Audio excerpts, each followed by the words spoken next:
नमस्कार मंडळी, ऋतूच्याच रेसिपीजमध्ये तुमचं पुन्हा एकदा स्वागत आहे। खूप दिवसांनी भेट होत आहे आणि सोबतच अशी नवीन रेसिपी म्हणजे सीजन वाइज कैरीचे पन्ह याची रेसिपी घेऊन आलेली आहे आणि हीच रेसिपी आज मी तुमच्यासोबत शेअर करणार आहे। तर नेहमीप्रमाणे वेळ न घालवता रेसिपीला स्टार्ट करूया। खूप एकदम सोपी रेसिपी आहे आणि जास्त वेळ लागणार नाहीये। तर इथे मी 3 कैऱ्या घेतलेल्या आहेत आणि इथे मी या प्रकारची कैरी घेतलेली आहे। तसेच या कैरीचे नाव तोतापुरी कैरी आहे। तर ही कैरी जास्त आंबट नसते आणि जास्त चीक सुद्धा नसतो, त्यामुळे मी इथे या कैरीचा वापर केलेला आहे। ही कैरी मी पन्ह बनवण्यासाठी वापरणार आहे। तर सुरुवातीला इथे मी कैरी धुवून घेतलेली आहे आणि असं शेवटचं जे त्याचं टोक आहे ते व्यवस्थित कापून घेतलेलं आहे आणि मधून मी अशा त्यावर कट मारून घेणार आहे, म्हणजे कैऱ्या हा लवकर शिजतील, जास्त वेळ लागणार नाही।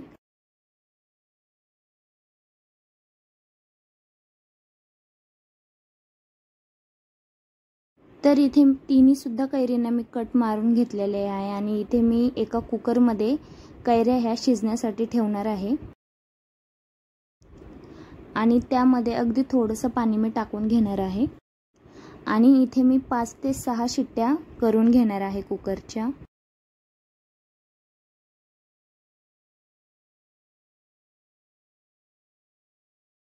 तर इथे कुकरमध्ये कैरे शिजूपर्यंत आपण बेसिक तयारी करून घेऊयात।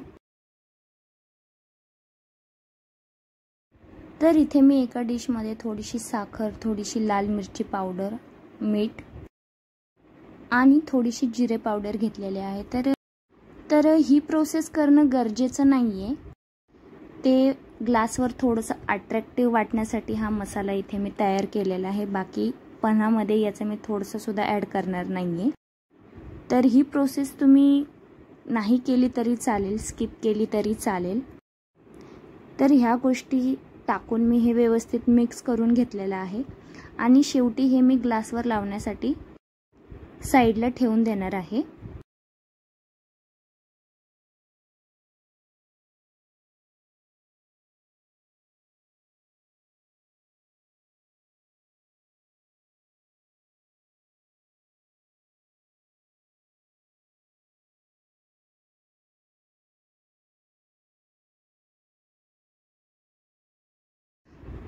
त्यानंतर इथे कैऱ्या व्यवस्थित शिजून झालेल्या आहेत। 6 ते 7 शिट्ट्या इथे मी होऊन दिलेल्या आहेत आणि कैऱ्या ह्या आतपर्यंत शिजलेल्या आहेत। तर तुम्हाला इथे दिसतच असेल, एकदम नरम झालेल्या आहेत। आता कैऱ्या ह्या थंड करून घ्यायच्या आहेत आणि थंड करून झाल्यानंतर म्हणजेच कैऱ्या थंड झाल्यानंतर कट मारल्यामुळे त्याचे साल अलगद साइडला होतात आणि हे गरम असल्यामुळे हाताला चटके सुद्धा बसतात, त्यामुळे आपल्याला चमच्याने हे सगळं गर काढून घ्यायचं आहे। सगळ्या सालीचा एकदम सगळा गर काढून घ्यायचा आहे, थोडंसं सुद्धा सालीला गर ठेवायचा नाहीये। आता हा सीझन गेल्यानंतर 8 महिने आंबे नाहीत, कैऱ्या नाहीत, काय नाही, त्यामुळे या उन्हाळ्यामध्ये लोणचं, पन्ह, गुळंबा, मुरंबा या गोष्टी सगळ्यांच्या घरी स्टोअर केल्या जातात। तर त्यामुळे आहे त्या 4 महिन्यामध्ये, जसं की सुरुवातीच्या पण 1-2 महिन्यामध्ये कैऱ्या नसतात, आंबे सुद्धा नसतात। तर मार्च महिन्यापासून आंबे, कैऱ्या ह्या मार्केटमध्ये यायला चालू होतात। तर 3 महिन्यामध्येच या गोष्टी सगळ्या करायला लागतात। तर मी या सीझनमध्ये कैरीची चटणी, कैरीचे पन्ह आणि कैरीचा गुळंबा या गोष्टी केलेल्या आहेत। तर कैरीची चटणीचा व्हिडिओ मी अगोदर अपलोड केलेला आहे आणि गुळाचा म्हणजेच गुळंबा याची रेसिपी मी शेअर करणार आहे। तर इथे सगळ्या सालींचा गर मी काढून घेतलेला आहे आणि जी कोय आहे ती काढून घ्यायची आहे, म्हणजेच कोय घ्यायची नाहीये, कोयवरचा सगळा गर काढून घ्यायचा आहे।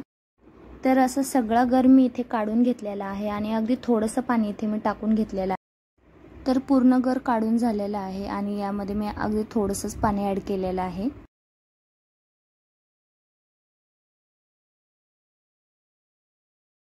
आता गर काढून झाल्यानंतर यामध्ये मी काही मसाले ॲड करणार आहे। तर सुरुवातीला इथे मी 1 चमचा मीठ घेतलेला आहे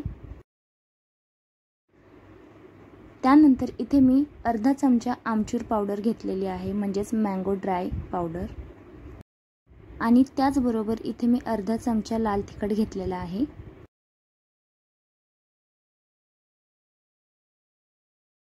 त्यानंतर इथे मी 1 चमचा जिरे पावडर वापरलेला आहे. शक्यतो तुम्ही जिरे हे भाजून आणि मगच त्याची पावडर तयार करा आणि ती यामध्ये ॲड करा, त्यामुळे अजून पण छान लागतं. त्यानंतर इथे मी घेतलेली आहे साखर, आणि साखर ही तुम्हाला किती गोड हवं आहे या अंदाजावर तुम्हाला इथे साखर घ्यायची आहे. त्यानंतर इथे मी एका मिक्सरच्या भांड्यामध्ये पूर्ण गर काढून घेतलेला आहे आणि थोडंफार जे कढईला लागलेलं पण आहे म्हणजेच गर आहे तो सुद्धा यामध्ये मी टाकून घेतलेला आहे. तर आता आपण हे मिक्सरला बारीक करून घेणार आहोत. तर छान असे कैरीचे पन्ह तयार झालेले आहे. मिक्सरला व्यवस्थित छान बारीक करून घेतलेला आहे. तर तुम्ही हे पन्ह किमान 3 महिने स्टोअर करू शकता, एका बॉटलमध्ये टाकून ठेवू शकता फ्रीजमध्ये. तर इथे मी 1 ग्लास घेतलेला आहे काचेचा, आणि जो मसाला मी तुम्हाला दाखवला होता, जो की मी पन्हामध्ये ॲड करणार नाही असं सांगितलं होतं, तो मसाला मी थोडासा ग्लासवर लावून घेणार आहे. त्यासाठी सर्वात अगोदर वरच्या बाजूला असं लिंबू लावून घेतलेला आहे, आणि लिंबू लावल्यामुळे जो मी मसाला तयार केला होता तो अलगद याला चिटकणार आहे.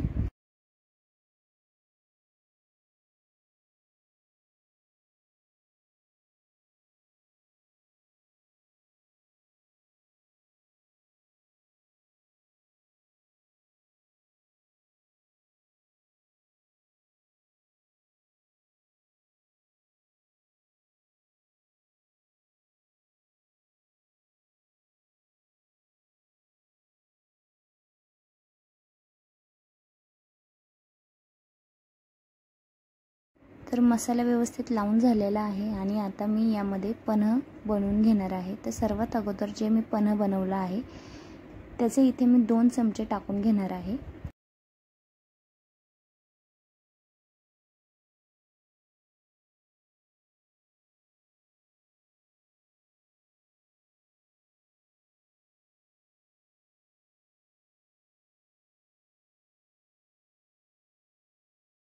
जर तुमच्याकडे आईस क्यूब आणि जर तुमच्याकडे पुदिना असेल तर तुम्ही तो सुद्धा यामध्ये ॲड करू शकता, पण इथे आईस क्यूब न वापरता इथे मी थंड पाणी घेतलेलं आहे, ते इथे मी टाकून घेणार आहे.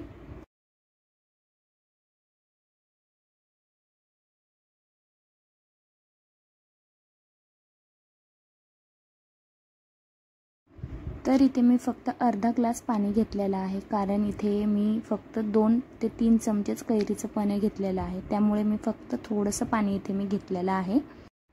आणि आता हे व्यवस्थित आपल्याला मिक्स करून घ्यायचं आहे.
फायनली पन्हाची रेसिपी ही पूर्ण झालेली आहे तुमच्यासोबत शेअर करून.